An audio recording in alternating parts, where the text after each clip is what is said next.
What's up, Tide fans? Stacey Blackwood here from Tide Talk Live with another episode. Sitting here with my good buddy Jake Thomas as we kind of get back in the groove of things after a week off, after the A-Day game wrapped up. Now we can kind of get back in the swing of things and talk some more football. Jake, first of all, how you doing? Doing great, man. It's been pretty much a lazy Saturday for me. I ain't done much of anything. Just rested up from work week. How about you, brother? Man, I'm doing good. Cannot complain one bit. Excited to be here. Excited to be back doing another episode as we kind hmm of dive into some depth chart talk. I know that's Nick Saban's favorite subject Sure. is the depth chart. So Yeah. we're going to do our best to kind of go through that. We're going to do it position by position. Each position group on both offense and defense is going to kind of be looked at as we kind of dissect the roster and kind of give our thoughts and opinions on what the depth chart may look like. And we can't do this without starting with the quarterbacks. And hmm wow, what a crazy spring it's been for the quarterbacks. And then once A-Day wrapped up and the transfer portal kind of hit, another addition was made, a surprising addition was made.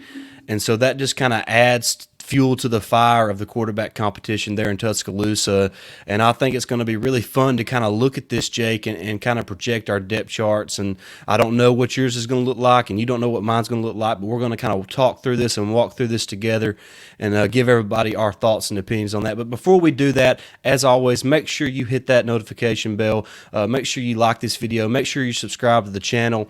And while you're at it, jump in the comment section and give us your depth chart for the quarterbacks here in 2023. Kind of the post-spring depth chart, I guess you could say, because I'm sure it's gonna kind of change a little bit once fall camp arrives in Tuscaloosa. All right, Jake, look. Jalen Milroe spent all spring kind of taking the reps as the number one quarterback. He took the reps as the number one quarterback in the A-Day game. Ty Simpson took the reps with the number twos. Then you got the two true freshmen and Dylan Lonergan and Eli Holstein, who you expect are really going to be backup reserve players in the fall. But then Nick Saban, Tommy Rees bring in Notre Dame transfer Tyler Buchner into the fold and kind of shake up that quarterback room. Before we talk about the depth chart, Jake, just your quick thoughts on the addition of Tyler Buchner. A lot of people was kind of mad about it, but I'm okay with it because we have talked about competition breeds competition. And it seems like this is what Ty and Jalen need is more competition to help them make that next step. Whether it's going to be Jalen making that next step or Ty jumping over Jalen making that next step. But I think it's a great idea. Bring in somebody who Reese is familiar with and just see what happens. Yeah, I agree because look, there's no such thing as too much competition. Right. And look, you say what you want about Tyler Buckner's game. He has something that Jalen Milroe and Ty Simpson do not have, not even combined, and that is multiple starts at the Power Five level. hmm Right. So, if anything, it's some experience. It's another guy in the room that can kind of look, at a defense and kind of give you more opinions or more a better understanding of what the defense is doing. So, look, I'm all about competition, and I think this is just a way. And Coach Saban kind of talked about it a little bit at the NFL draft. They asked him about it, and he said, "Look, we needed more competition in the room, and whether it's Tyler Buchner, whether it's Jalen Milroe, or whether it's Ty Simpson, I think the addition of Buchner and the addition of more competition is just going to make whoever wins that job that much better. So there's no such thing as too much competition. Could there have been maybe a more sexier addition into the quarterback room? Possibly, but there's not really anybody out there. Jake, the good quarterbacks are staying put. If Drake May was available and Tyler Butner was available, and we took Butner instead of May, then I hmm would kind of be wondering what the heck's going on in Tuscaloosa. But look, Yeah. Coach Saban has this under control. He knows what he's doing. Butner has experience with Rees. Rees recruited him. Alabama recruited Buckner. So it's not like these two. It's not like Buckner and Alabama were not. They didn't know about each other. They're familiar with each other. They know about each other. Butner has some experience. He started up in Columbus against Ohio hmm State. He played against South Carolina and played pretty well in the I think it was the Citrus Bowl maybe this last season. So look, more competition. I love it. Is it a sexy addition to the quarterback room? No. Is he an elite Bryce Young playmaker? No.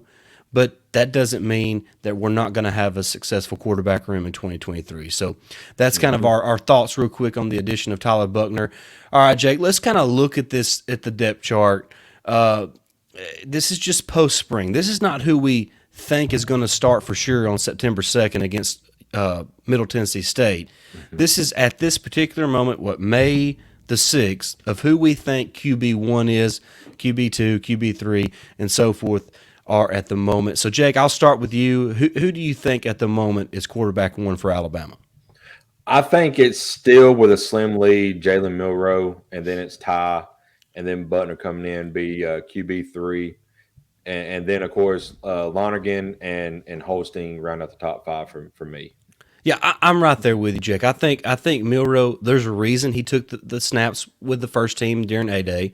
There's a reason he didn't transfer when a lot of people thought he would once Buchner arrived.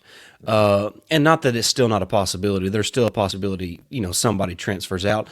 But I don't think there's really been any indication that anybody's going to leave the quarterback room. So I think these three guys are going to be the guys who are competing in the fall for the starting quarterback job. But I think at this moment it's still Jalen Milroe's job to lose. Right. That doesn't mean he can't lose it. I just think somebody's going to have to take it from him. And it's not because, look, Jalen Milroe didn't do anything to win the job this spring, but he also didn't do anything to lose his standing of where he was at in the competition. So I'm with you. I think Jalen Milroe is QB1 at this moment. I think Ty Simpson is right there nipping at his heels as QB2. And then Butner, like you said, is probably quarterback 3 just because he's new to the room. Right. He's not new to Tommy Rees. He's very familiar with him. He's ran his plays, but he's got to learn the Alabama way. And the Alabama way is not the Notre Dame way. And so it's going to be a learning curve for Buchner, but he does have something, like I mentioned earlier, that Milroe and Simpson do not have, and that's experience starting a lot of games at the Power 5 level. So I think it's going to be a three-man race. I think you're going to see both Dylan Lonergan and Eli Holstein redshirt this year, unless a lot of injuries pile up at that position, which would really be unfortunate. But right now, Jalen Milroe is going to be quarterback 1. Ty Simpson's right there behind him. And look, I've talked about how I believe eventually Ty Simpson is going to win this job. I just think he has a different he has what Nick Saban likes, I think, in a quarterback, and that's the ability to be consistently accurate with the football and to make sound decisions. Because, look, we've talked about how this Alabama offense is going to take on more of the old school Alabama offensive mentality where they're physical, they're going to rely on the running game. They need a quarterback. They don't need a Bryce Young at quarterback this year. They don't. Right.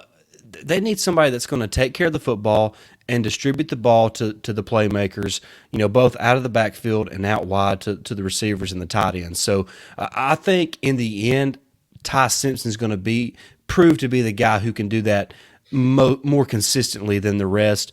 But right now, Jalen Milroe's QB1, Ty Simpson's right there behind him, and then the transfer from Notre Dame, Tyler Butner, is quarterback 3, with the 2 freshmen probably going to redshirt here in 2023. And I will go as far as saying I feel like all 3 may get their chance to prove what they can do in the first game of the season. You may see Milroe start the game, then Ty may come in for a couple of series, see how they match up, and then Butner will probably get his shot as well. So you may have a competition going into the week of Texas. I hate to say it, you kind of want to know where you're at before a big game like that, but I feel like the way this team's going to be set up this year, we're not, like you said, so we're not going to need to rely on a quarterback like we needed Bryce in the last couple of years. Because, look at our stable of running backs that we can lean on this year than what we've had in the past. Yeah, you're so right, Jake. And look, Nick Saban and Tommy Rees are going to be in a little bit of a conundrum. Yeah. Once fall camp arrives, if somebody doesn't stick out and stand out, Jake, if somebody doesn't, like, a couple years ago, I think it was the I can't remember who the competition was, probably when Jalen Hurts and Blake Barnett and all those guys were battling out. Saban Coach Saban kind of famously said, we need somebody to take the bull by the horns. Yeah. And so unless somebody does that, you're right, Jake. It's likely that you could see all three against Middle Tennessee State, and you don't know who the guy's going to be against Texas. And Right. and I'm with you. I'd be feeling a lot better about the season or going into the season if you knew who the quarterback was. So. There's a famous saying: if you got two quarterbacks, you don't have any. And if you, man, I don't know what they say if you got three. I know. Yeah, it means you're in trouble, I guess. But look, I think it's fair for fans, for media members, to be a little bit concerned about the quarterback situation in Tuscaloosa. Mm-hmm. But I think it's a little premature, and I think it's a little over the top to be really, really worried about it. Mm-hmm. Because we've talked about it before, been to the playoffs with Blake Sims and won a national championship with Jake Coker. Yeah. Saban's proved that he doesn't have to have an elite quarterback. Greg McElroy won a national championship as a quarterback. Mm-hmm. So it can be done.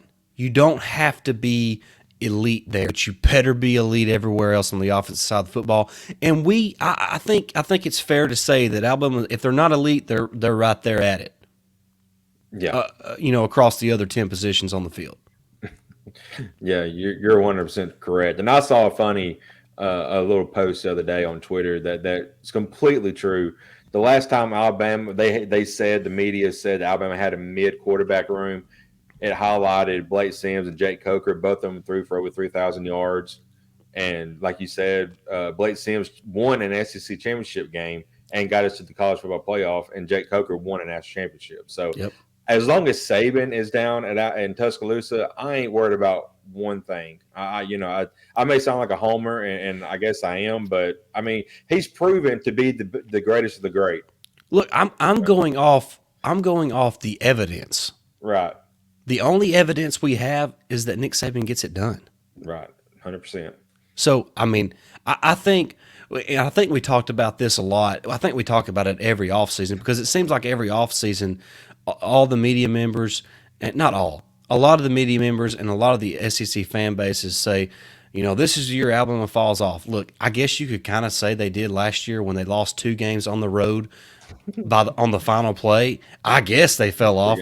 But then at the end of the year, you look back and you're like, they probably were one of the 4 best teams and probably should have been in the playoff. Okay, that was our down year. Yeah.